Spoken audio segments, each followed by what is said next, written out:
This video is going to be pretty darn quick and abbreviated because A, we've got wind, B, we've got a bunch of red strawberries that my little crumb cruncher is sitting off to the side, waiting and getting impatient because she wants to dig into these things. The first strawberries of the year. This is Memorial Day weekend on the Saturday. My goodness. Here's another angle before we wrap this thing up.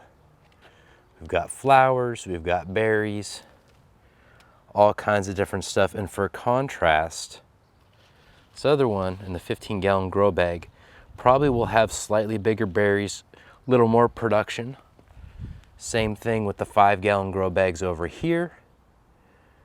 But for Dollar Tree stackers, the amount of stuff that you put in them. Oh, and by the way, the reason why these are able to produce like this thing is a big honker, very early in the season, is because I put awesome soil amendments like Berrytone, Vermistero worm castings, all kinds of goodies like that to have tons of production and a very small amount of soil space.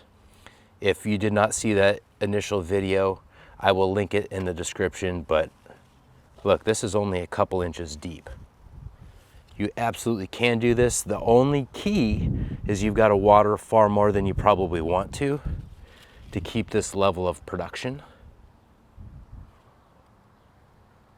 This is a better look at things so you can get a better understanding of just how much is going on here. And I had two a couple days ago that a crow or something took a big bite out of. They were massive.